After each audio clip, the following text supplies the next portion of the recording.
Okay, yeah, Oh, hey guys, Thunder E here, and this is the Tecno Pocket Go. Now, this is a portable gaming handheld that's built into a controller, and it's pretty cool. So let's go ahead and check it out.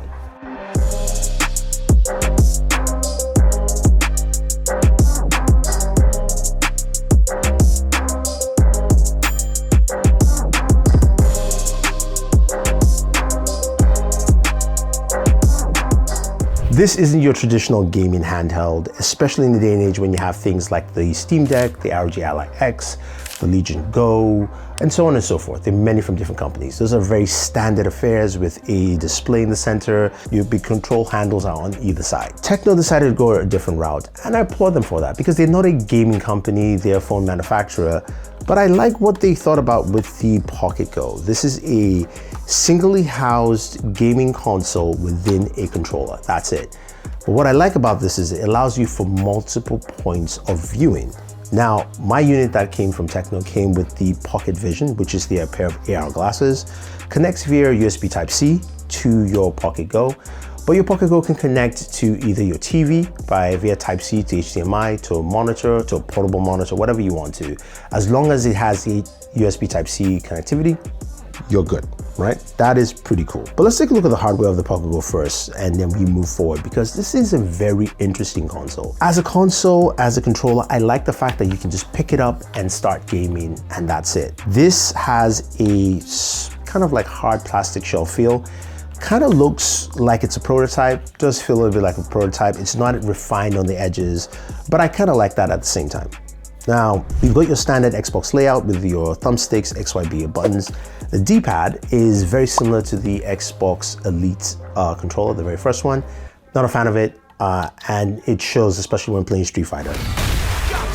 Other buttons are standards, like your settings button, your pause. You've also got your power button in the center right here, and there are two LED lights. There is also a button in between both grip handles, which is kind of like your M3 button or your menu button. And then there's one for the Pocket Vision Go, micro SD card expansion, and a headphone jack at the very top. Now you see there are also two USB Type-C ports. One of them can be used for either charging or connecting to your Pocket Vision. Doesn't matter which USB port you use, which is great. Another cool thing is that it's got a 50 watt-hour battery. Now, cool thing about the battery here is this is a swappable battery, which is pretty nice. And the best thing about that is that you can actually play the console without the battery built in, so without the battery included.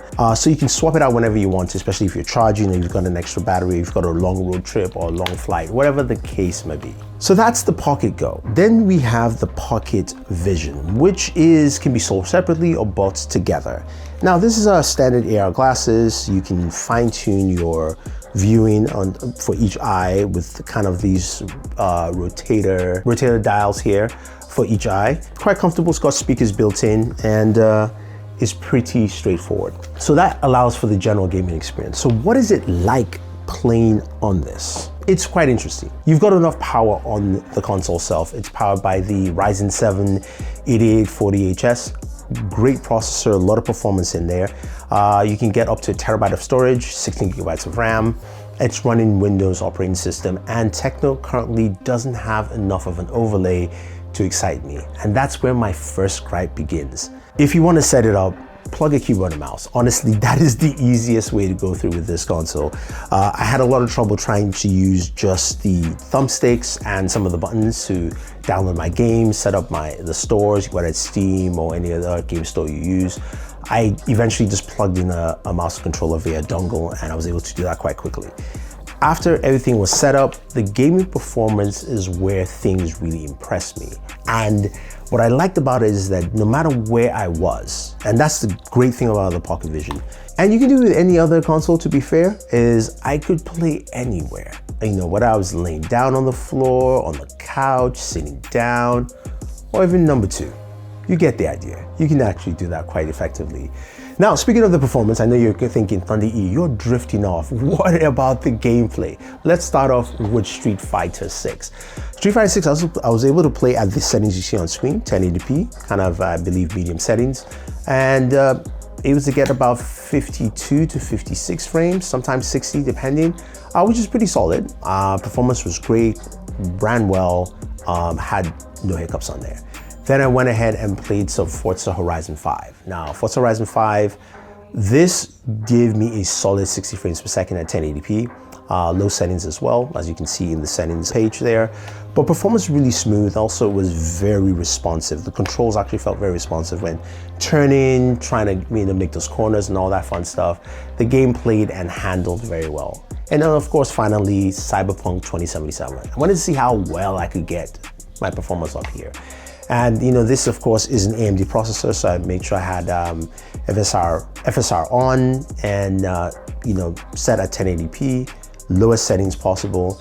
Was getting up to about 52 frames per second on Cyberpunk 2077, which was good. So I was able to play that quite effectively. And you can see the screen captures on screen for this. So the gaming experience on here is really, really nice. I like that. Now you're asking, what about audio? Now audio is depending on what your audio source is. Now through the Pocket Vision Go, it's loud, which is very good, but also it's not as clear. So you're gonna get a lot of muffled sounds and things like that. So best to connect a Bluetooth headset to this, or you can plug in directly with the headphone jack. Now, when it comes to how loud the system is, that is a mixed answer. When you turn on the system or you're loading the game, the fans blare out so loud, it is like you have a desktop PC. That's literally what it sounds like. It's just like, and most desktop PCs are not that loud, to be fair. But when you start gaming, especially after everything is loaded up, it's actually fairly quiet. So just take a listen to how it is while actually gaming on the system. Pretty good in general. Now, when it comes to temperatures though, you're not going to feel the temperatures on the system when you're holding the controller. A lot of the air is forced out through the top vent, so you're not feeling any heat on the sides or even the back, which is great. So they did a really good job with the thermals and cooling for this, that you can actually game and not experience any of that. In terms of battery life, you're looking at roughly maybe around 2 hours of gameplay, depending on what games you're playing and the intensity. If you're playing like a 2D game, then it'll probably last a little longer on there. The gaming experience is fun, especially when you put on the glasses and you can zoom in as you just kind of just look through the lens to see what it looks like. It's very vivid. It's like a 200-inch display, it's sharp, it's vibrant, and it's fun to have this on the go. I was able to use it at CES. I tried to use it on my flight, but I passed out. So that's just me not showing you any footage on there, but you can use it in different locations quite effectively. I like what Tecno has done here. I feel like this feels truly like a Kickstarter project, which it is available on Kickstarter, which makes a lot of sense. And it's something that pricing wise is also fairly decent. You can get the combined package of both the controller and the headset at roughly around $1,000. If you want to get the game controller itself, it's about $539 with the early bird special, and of course the glasses are $399. So whatever you want to do, you can pair and match. I would love to see this continue. I like this idea, I like this design, just because even if I don't have the headset, I can get a really long USB to HDMI connector. I'm going to a hotel while I'm traveling, I plug this in, I'm good. I can have a portable monitor, whatever setup I want to use. This makes a lot of sense. Now, it's not for someone who wants, of course, direct gaming on the go. You really have to have the headset, and also does not necessarily compete with things like the Steam Deck, the ROG Ally X, but I think there's a place for this, and I'm glad to see companies try something different. Just, go a different route. It's fun. One thing Tecno needs to do, they need to fix their software. Their software isn't polished enough for me to navigate the system properly, especially while trying to set up the different app stores on Windows, or even just going to specific settings like just being able to record, Windows button and G. That kind of stuff just doesn't work well on it. So there's a lot to improve, which can be done on software, which is great at least. The hardware itself, very solid. And I think this is a buy for an enthusiast. If you really want to check it out and see how fun it is and what it can bring, definitely go ahead and do that. If you're looking for just your next travel gaming handle, I think you might want to check something else, but this is still a fun device all around. So if you have any questions or any comments, let me know. Don't forget to like, share, subscribe, and always enjoy your entertainment. All right, plug it in, power it up, and start gaming.